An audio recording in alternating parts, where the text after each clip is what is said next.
믿음의 주요 온전케 하시는 이인 예수를 바라보자. 성도 여러분 안녕하십니까?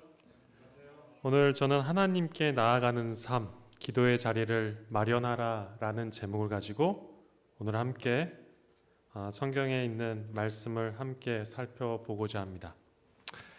오늘 말씀을 시작하면서 저는 여러분과 자리에 관련된 이야기를 좀 하려고 합니다. 여러분 자리가 우리의 인생에 정말 중요한 부분을 차지하나요? 여러분 어떠신 것 같아요? 지금 여기 그림 속에 나와 있는 바둑이라고 하는 이 뭐라고 표현해야 되죠? 바둑이라고 하는 게임이라고 해야 되나요? 게임인가요? 네, 하여간 이 바둑은 자리가 굉장히 중요합니다. 어디에 돌을 두느냐에 따라 전혀 다른 결과가 나오기 때문에 그렇습니다. 여러분 그런데요, 바둑만 그럴까요? 그렇지 않아요. 스포츠 중에 농구라고 하는 것도 자리가 굉장히 중요한 역할을 합니다. 여러분들이 잘 아시는 축구도 자리가 굉장히 중요한 역할을 해요. 그래서 이 자리가 끊임없이 바뀝니다. 그리고 그 자리를 어디를 차지하느냐에 따라 전혀 다른 결과를 낳게 되지요. 여러분 비단 이 스포츠 이런 것뿐만 아니라 우리의 삶 속의 교육 속에서도 이 자리라고 하는 것은 굉장히 중요합니다. 여러분 맨 앞자리에 앉고 맨 뒷자리에 앉느냐 이것에 따라서 어떻게 해요? 수업에 참여하고 그 수업을 얼마나 잘 듣느냐의 차이가 있습니다. 여러분들이 설교 시간에 맨 앞으로 앉으시기도 하고 맨 뒷자리에 가서 앉으시기도 합니다. 여러분 이 자리가 여러분들에게 굉장히 중요한 역할을 하죠. 우리는 늘 영원한 승자 없는 자리를 차지하려는 사람들의 틈바구니 속에서 삶을 살아갑니다. 여기는 인도의 이제 입시 사진입니다. 여러분 지금 뭐 하고 있는 것 같으세요? 학생들이 시험을 보는데요. 학부모님들이 시험 답안지를 던져주기 위해서 저 벽에 타다닥 붙어 있는 거예요.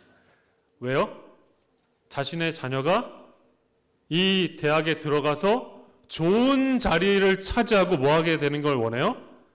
성공할 수 있는 방법이 이것밖에 없기 때문에 이런 방법을 사용한다고 합니다. 여러분 2020년에 코로나가 이제 엄청 유행할 때에 여러분들이 잘 아시는 것처럼 백신을 맞기 위해서 수많은 사람들이 경쟁했습니다. 어떤 자리를 차지하느냐가 굉장히 중요했어요. 그래서 미국에서 이 코로나 백신을 이제 맞으려고 하는데 맞을 수가 없는 거예요. 그래서 돈을 이만큼 주면 어떻게 해요? 맞을 수 있겠냐고 자리 쟁탈전이 있었습니다. 이런 일들이 이제 끊임없이 우리의 뉴스 속에서 드러났어요. 심지어 한국에서는 백신 이제 새치기 하면 안 된다고 법까지 제정했습니다. 여러분 절박함이 사람의 이성을 둔화시키는 것입니다. 여러분 이것뿐만 아니라 우리가 잘 알고 있는 러시아와 우크라이나 전쟁도 여러분들이 잘 아시는 이 우크라이나고 이 빗금친 부분이 이 우크라이나라는 지역입니다. 굉장히 중요한 자리를 차지하고 있어요. 여기에 있어서 러시아와 나토라고 하는 유럽 연합이 끊임없이 뭐 하고 있어요? 여기서 경쟁하고 있는 것입니다. 우리가 잘 알고 있는 20대 총선에서도 여러분들이 자리를 위해서 이렇게 했습니다. 여러분 그렇다면 신앙은 어떨까요? 출애굽기 17장 8절로 13절에 있는 말씀을 같이 보겠습니다. 제가 읽겠습니다. 그때에 아말렉이 와서 이스라엘과 르비딤에서 싸우니라. 이스라엘이 르비딤에서 누구와 싸웠다고 성경은 기록하고 있습니까? 아말렉과 싸웠다라고 기록하고 있습니다. 그죠?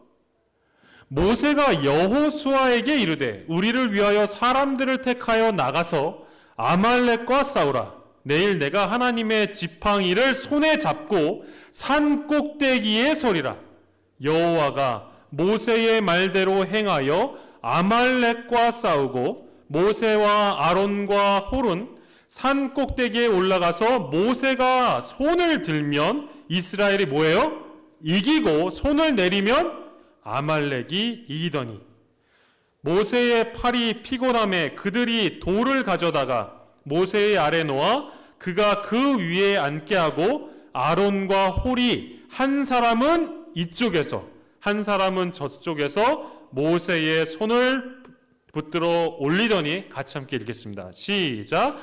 그 손이 해가 지도록 내려오지 아니한지라 여호수아가 칼날로 아말렉과 그 백성을 쳐서 무찌르니라. 이 성경에 기록된 아말렉이라고 하는 사람은 누구일까요?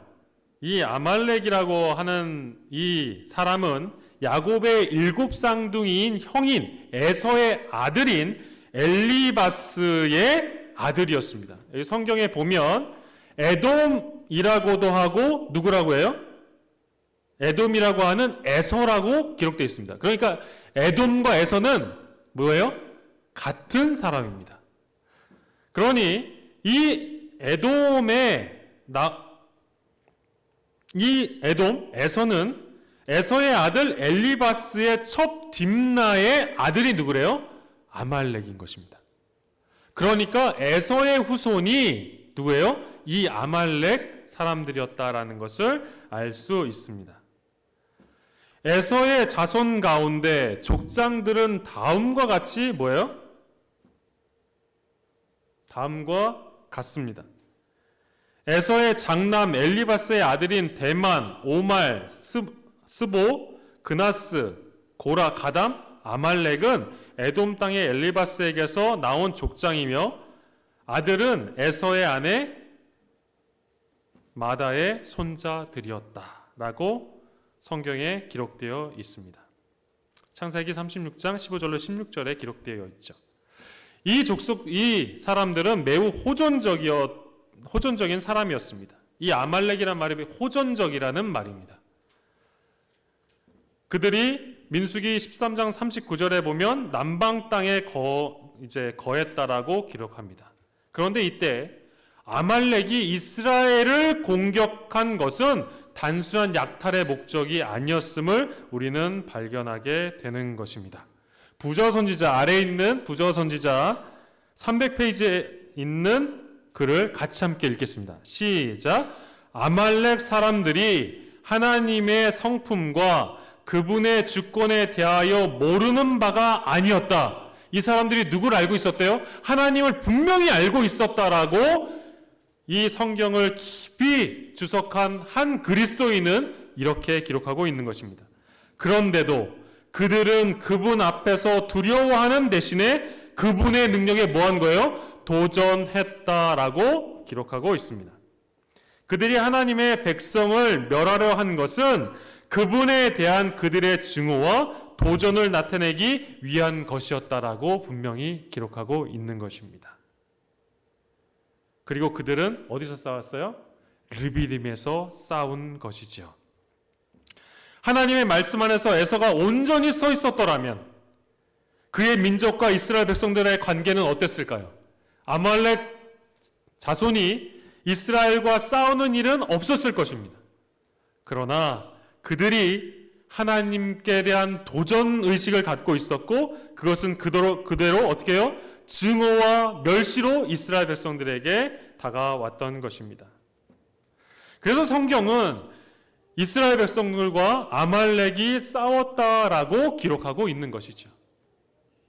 신앙 안에서 우리는 어떤 자리에 어떤 삶의 모습으로 살아가고 있습니까? 17세기 프랑스의 유명한 화가인 푸생이라고 하는 사람이 그린 그림입니다. 프랑스 근대 회화의 아버지인 니콜라스 푸생이라는 사람이 여기에 보면 이스라엘과 아말렉의 싸움에 관련된 그림을 그렸어요. 여러분 그런데 이 그림을 보면 어때요? 여러분 어떠세요? 그림 딱 보니까 이게 아말렉과 이스라엘이 싸우는 것 같으세요? 아니면 그리스 신화에 나오는 육체미가 건장한 사람들의 모습으로 보이세요? 그리고 여러분들이 보시면 모세가 기도하는 장면은 저 뒤 멀리 어떻게 되어 있어요? 조그맣게 그려놨습니다. 왜 이렇게 그렸을까요?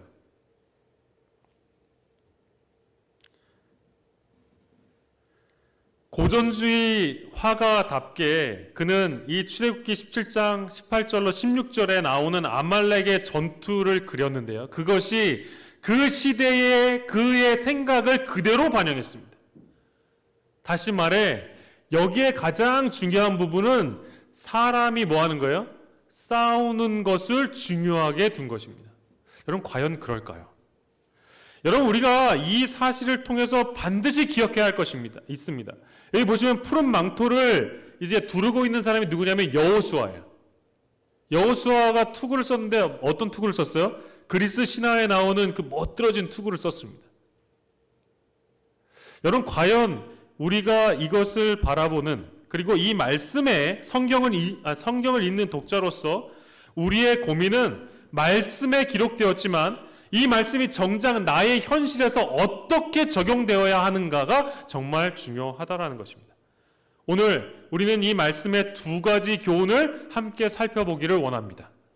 영적인 전쟁에서 승리하기 위한 두 가지 중요한 교훈을 우리가 살펴보겠습니다.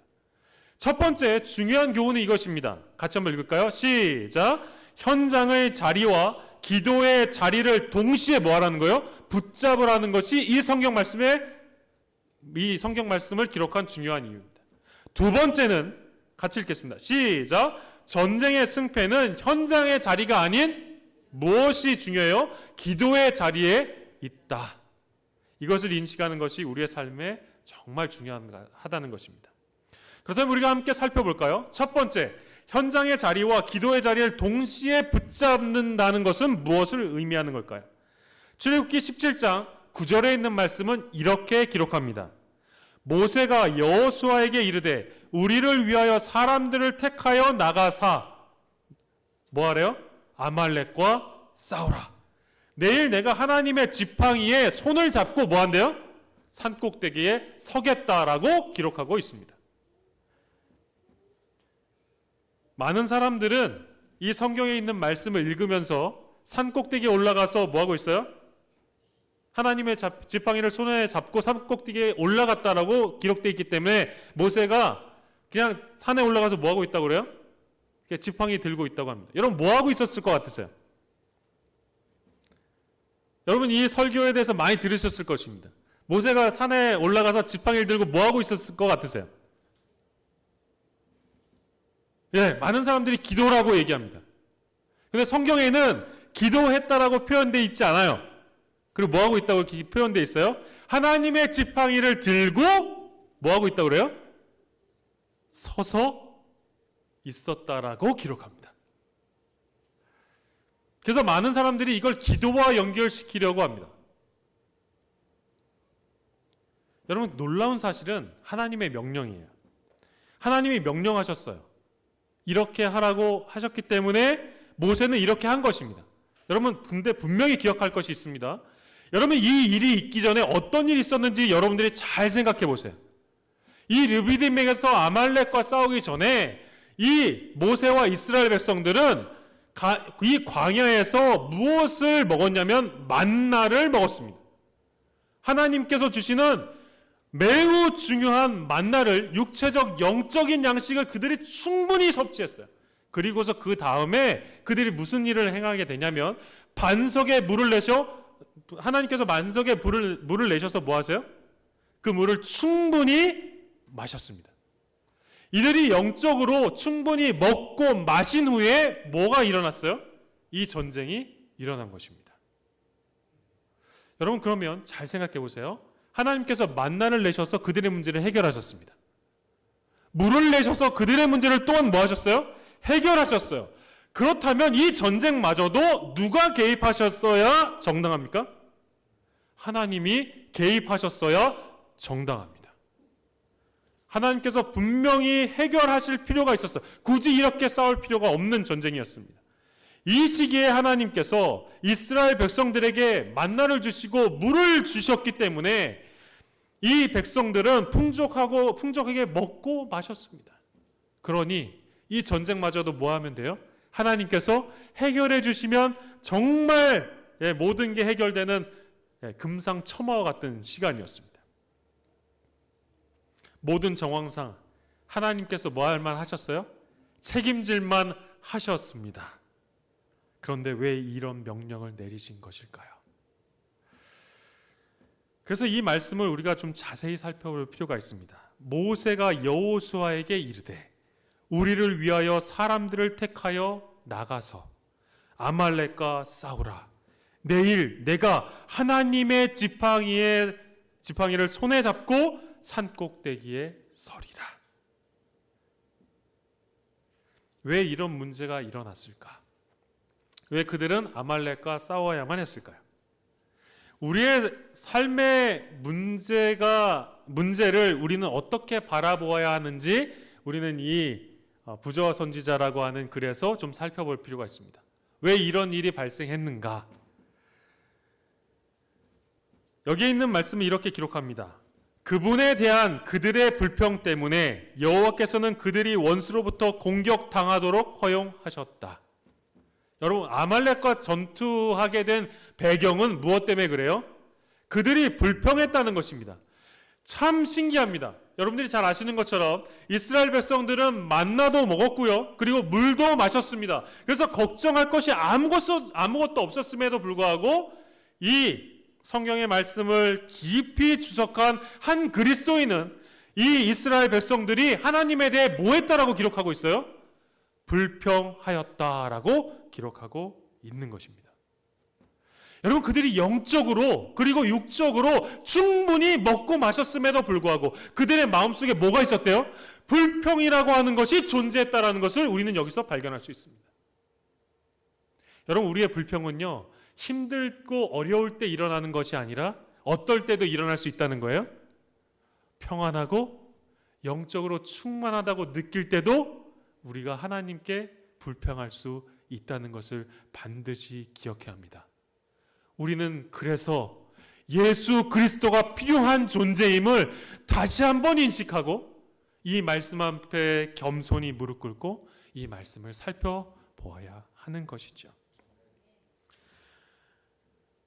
이 겸손한 마음을 우리의 마음속에 채워달라고 기도하는 저와 여러분이 되기를 간절히 바랍니다. 그래서 이 부조와 선지자에는 이렇게 기록해요. 모세는 이스라엘 백성이 아무 활동도 하지 않고 있는데도 하나님께서 그들의 원수를 정복하게 해주실 것으로 믿지 않았다.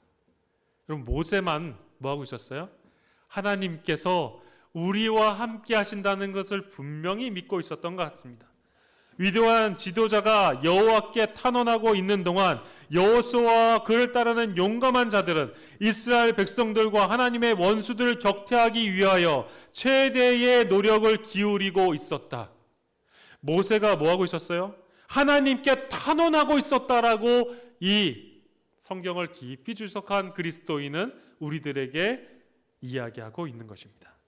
그래서 그는 누구를 만나고 있었어요? 하나님을 만나고 있었을 때 여호수아와 사람들은 그 하나님을 만나고 있는 누구예요? 모세를 기억하고 그 하나님께서 이 전쟁에서 우리를 뭐 하겠다? 이기게 하시겠다라는 사실을 분명히 기억하는 사람이 모세였으며 그 모세의 삶이 저와 여러분의 삶이 되기를 간절히 바랍니다.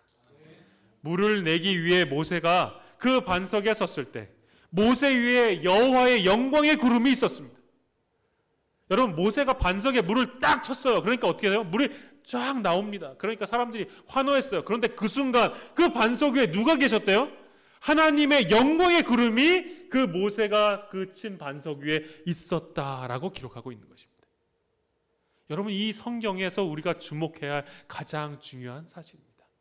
오늘 우리가 교회에서 각자의 역할에 충실하고 있습니다. 그러나 그 역할 속에 그것은 내가 하는 것이 아니라 하나님께서 그 일에 함께 하시고 우리와 함께 한다는 사실을 반드시 기억하는 저와 여러분이 되기를 간절히 바랍니다. 그 영광이 우리의 삶 속에 함께하고 그 영광으로 말미암아 오늘 우리는 다시 한번 하나님을 의지하고 지치지 않는 열정으로 살아갈 수 있는 힘을 얻어 다음 일주일을 살아가는 저와 여러분이 되는 것이지요. 하나님의 영광이 임재한 그 자리에 이스라엘 백성들이 근데 뭐라고 있어요? 물이 없어 불평하고 있었다. 반석 위에 하나님의 영광이 있었는데 이스라엘 백성들은 뭐 하고 있었대요? 불평하고 있었다라고 기록합니다. 그런데 모세는 어땠어요? 부조 선지자에 있는 말씀에 보니까 이렇게 말합니다. 그의 행동은 하나님께서 그들의 운명을 그분께서 장악하고 계시다는 것을 보여주었다. 저는 이곳에 모인 성도 여러분들이 모세와 같은 믿음의 자녀로 살게 되기를 간절히 바랍니다. 자신의 운명을 하나님께 불신 없이 맡길 수 있는 용기 있는 사람, 그 사람이 저와 여러분이 되어야 할 것입니다. 그렇다면 현장과 기도의 자리가 정말 중요할까? 여러분, 우리가 여기서 봐야 할 가장 중요한 핵심은 현장의 자리와 기도가 굉장히 밀접하게 연관되어 있는가라고 하는 것을 함께 살펴볼 필요가 있습니다. 여러분들이 잘 아시는 것처럼 아이성이라고 하는 이 성을 정복하기 위해서 여호수아와 이스라엘 백성들이 정복하러 갑니다. 그런데 어떻게 됐어요? 이 아이성 정복이 실패했습니다. 여호수아 8장 3절 이하에 이 말씀이 기록되어 있습니다.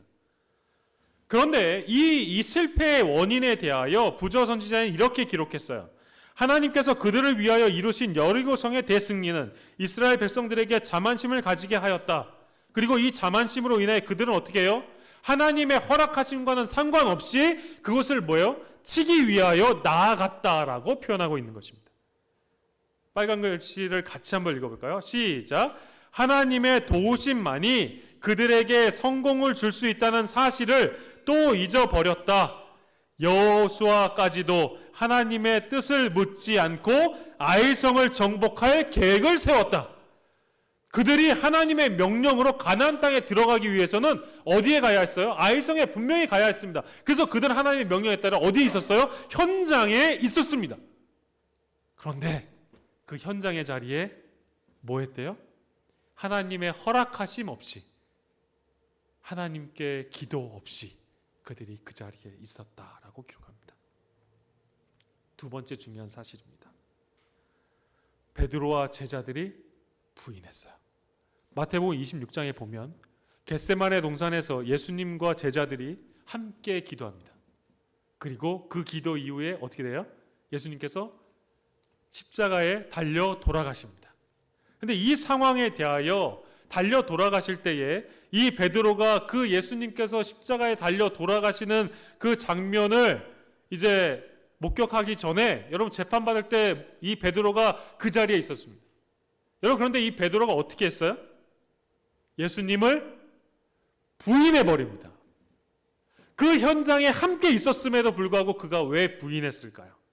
시대의 소망 714페이지에는 그들이 왜 그 상황에, 이 베드로가 왜 그 상황에 처해 있는지 이렇게 기록합니다. 같이 한번 읽을까요? 빨리 읽겠습니다. 시작. 동산에서 깨어 기도하면서 시간을 보냈더라면 베드로는 자기 자신의 연약한 힘만을 의지하도록 버려지지 않았을 것이다. 그는 주님을 부인하지 않았을 것이다. 오늘 우리가 왜 현장과 기도의 시간이, 그 현장의 자리와 기도의 자리가 왜 중요한지를 이 사실을 통해 발견하게 되는 것입니다. 여러분, 반대로 이제 현장을 무시하고 기도만 하려고 한다면 어떤 일이 일어날까요? 이것이 동시에 같이 일어나야 하는데 어느 한쪽이 부족해서는 안 된다는 것을 여러분들에게 설명드린 것입니다. 현장에는 있고 기도의 자리는 없고, 반대로 기도의 자리에는 있는데 현장의 자리에 없다면 어떻게 될 것인가? 바리새인과 세리의 기도를 여러분 잘 아실 것입니다. 누구의 기도가 더 간절했을까요? 여러분, 우리는 이 기도를 통하여 누구의 기도가 진실되었는지에 대하여 생각해 볼 필요가 있습니다. 바리새인은 그의 우월적 지위에도 불구하고 어떻게 해요? 다른 사람을 돌보지 않습니다. 현장의 자리에 있지 않았어요. 그리고 그는 기도의 자리는 있었습니다. 그때 어떤 일이 발생하는가? 정로의 계단이라고 하는 그리스도인의 삶에서 어떤 삶을 살아야 하는지 기록한 이 책에는 이렇게 표현하고 있습니다. 우리가 어떻게 영적인 삶을 살아야 하는지 이 그리스도인이 깊이 성경을 주석하고 이렇게 기록했어요. 기도만 하고 아무것도 하지 아니하는 자는 오래지 아니하여 기도를 뭐한대요? 그치게 되든지 또는 그의 기도가 일종의 형식의 일과가 되고 말 것이다. 오늘 우리의 기도가 형식적인 기도가 되었다라고 생각되십니까? 여러분, 그렇다면 우리가 현장의 자리와 기도의 자리, 어떤 자리에 있는지 한번 생각해 볼 필요가 있는 것입니다. 우리가 현장을 무시하고 기도만 하려는 것, 반면 현장은 중요시하지만 기도는 등한히 하는 것, 우리의 기도가 달라야 한다는 사실을 우리는 기억해야 합니다.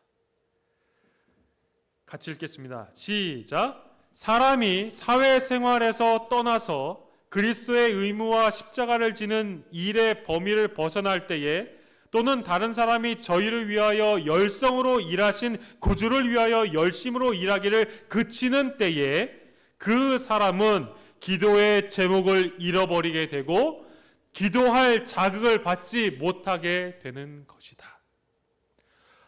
오늘 삶을 살아가면서 기도가 정말 안 돼 라고 생각한다면 여러분, 자신의 삶을 되돌아봐야 합니다. 우리가 어떠한 삶을 살아가고 있는가, 그리고 우리에게 기도할 힘을 달라고 기도하는 저와 여러분이 되기를 간절히 바랍니다. 그렇다면 왜 이 출애굽기 17장 8절 이하의 말씀 속에서 모세는 산꼭대기로 올라가신 것일까요?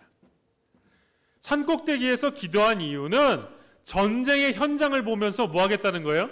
기도하겠다는 모세의 의지가 그 속에 포함되어 있는 것입니다.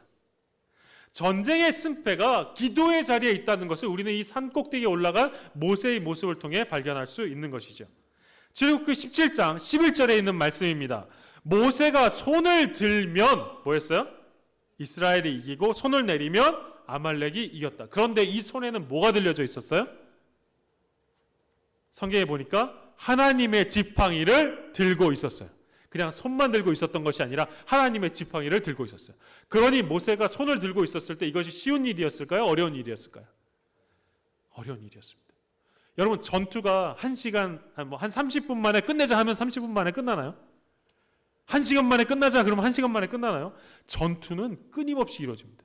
어마어마한 규모의 아말렉 군사들과 이스라엘 백성들이 이 전쟁이 일어난 것입니다.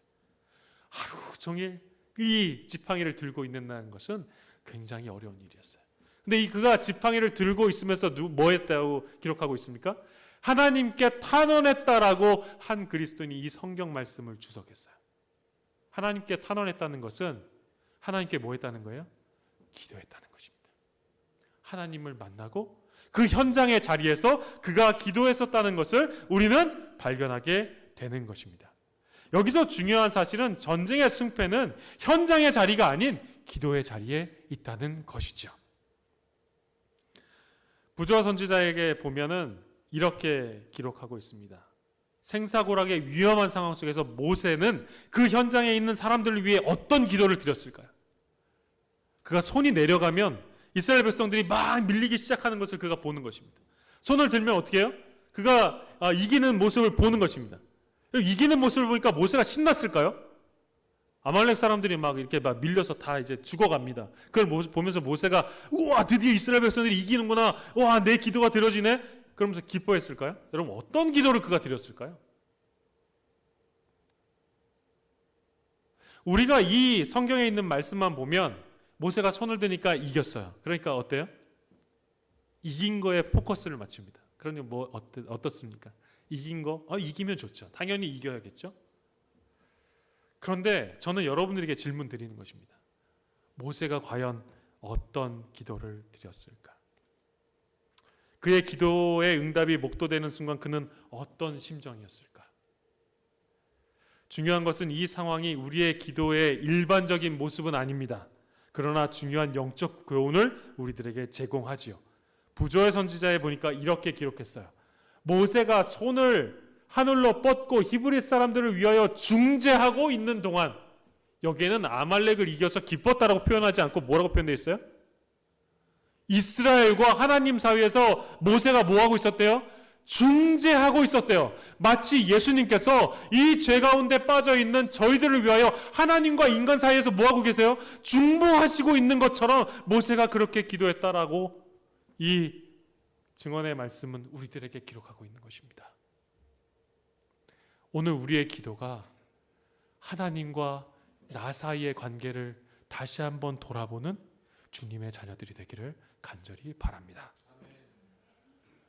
모세가 자기의 두 팔을 하나님께 쳐든 것은 이스라엘 백성들이 하나님을 믿고 그의 능력을 의지하고 뭐 하라는 거예요?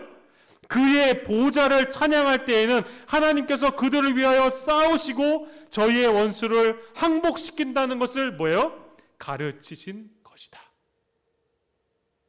하나님께서 우리들에게 기도하게 하시는 목적은 그 기도를 통하여 무엇인가 들어지는 기쁨뿐만 아니라, 그것이 중요한 것이 아니라 뭐가 중요하다는 것이에요?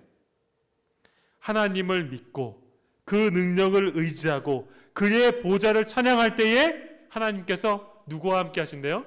저와 여러분에게 함께 하신다라고 기록하고 있는 것입니다. 만일 이스라엘 백성들이 여호와를 원망하지 않았더라면 뭐라고 되어 있어요? 이스라엘 백성들은 벌써 불평하고 원망 다 했어요. 그런데 여기에는 만일 이스라엘 백성들이 여호와를 원망하지 않았더라면 그분께서는 뭐 했대요? 원수들이 이스라엘과 더불어 싸우도록 허락하지 않으셨을 것이다. 이런 불필요한 전쟁으로 인해 어떻게 해요? 인명의 어려움을 당하지 않도록 하나님께서 뭐 하셨다는 거예요? 벌써 그 일을 이루셨다는 것입니다. 이스라엘 백성들의 불평이 어마어마한 문제를 발생시켰음을 우리는 이 성경에 있는 말씀을 통해 발견하게 되는 것입니다. 오늘 우리는 어떤 문제를 가지고 오늘을 살아가고 있습니까? 오늘 우리의 삶 속에 우리의 기도는 어떤 기도가 되어야 할까요? 산상부근에 있는 내용을 같이 함께 보도록 하겠습니다. 예수님께서 고된 하루를 마감하는 기도의 시간에서 돌아오실 때 그분은 그분의 얼굴에서 평화의 모습, 곧 전신을 휩싸고 있는 듯한 상쾌함을 보았다. 예수님의 제자들이 예수님께서 기도하고 오면 그 기도하고 오신 예수님의 모습을 보고 어땠대요? 상쾌함을 느꼈대요. 오늘 우리가 이 예배를 통하여, 그리고 우리가 이 찬양을 통하여, 우리의 기도를 통하여 우리가 무엇을 느껴야 돼요? 하나님과 만남으로 상쾌함을 느끼는 삶을 살아야 한다는 것입니다. 코로나가 우리를 힘들게 하고 많은 문제들이 우리를 어렵게 하지만 하나님을 생각할 때 우리는 무엇을 느낄 수 있어요? 상쾌함을 느낄 수 있는 것입니다. 예수님이 그런 삶을 사셨고 오늘 그 예수님의 삶이 우리의 삶이다라고 우리들에게 이야기하고 있는 것 같지 않습니까? 파란 글씨에 있는 내용을 같이 함께 읽겠습니다. 시작. 그분은 아침마다 하나님과 더불어 시간을 보낸 후에야 사람들에게 하늘의 빛을 전하기 위해 나가셨다. 제자들은 그분의 말씀과 사업의 능력이 그분의 기도 시간과 관련 있다고 결론 지었다. 여러분, 우리의 기도가 문제 있다라고 꼬집어서 이야기하는 것이 아닙니다. 오늘 우리의 기도는 하나님과 우리의 관계를 돌아보는 매우 중요한 핵심임을 우리는 이 말씀을 통해 발견하게 되는 것입니다. 왜 모세는 손을 들었을까요? 여러분, 이 사진을 보면 우리가 왜 손을 들어야 하는지 알 수 있습니다. 여러분, 손을 드는다는 것은 무엇을 의미하는 것입니까? 이 포로들이 뭐 하고 있어요? 백기를 들고 뭐 하고 있어요? 다 손을 들고 있어요. 왜 그렇죠? 우리를 이긴 사람들에게 무엇을 구하는 거예요? 자비를 구하는 거예요. 그래서 어떻게 해요? 살려달라고 하는 것입니다. 다시 말해, 그들은 뭐 하는 거예요? 항복하는 거예요. 누구에게요? 나를 이긴 사람에게 항복하는 것입니다. 모세가 산에 올라가 손을 든 것은 아말렉에게 항복한 것이 아니라 누구에게 항복한 거예요? 하나님께 항복하는 것이었음을 우리는 발견하게 됩니다. 하나님께 모든 것을 맡기겠다고 하나님의 지팡이를 들고 뭐하고 있는 거예요? 손을 들고 있었던 것이죠. 모세의 기도의 심정이 어땠을지 상상하지 않습니까? 여러분, 이 정박한 상황에 여러분 한번 생각해 보세요. 전쟁의 포로가 됐어요. 손을 들었어요. 재미로 손 들까요? 여러분 어떠세요? 정말 절박한 마음에 살려는 마음으로 손을 어떻게 해요? 정말 한없이 들지 않겠습니까? 여러분, 우리가 하나님께 항복한다는 것은 이와 같습니다. 우리의 모든 것을 뭐 하겠다는 거예요? 드리겠다라는 것이 이 항복의 매우 중요한 핵심인 것입니다. 재림신도의 가정이라고 하는 책에는 이렇게 기록합니다.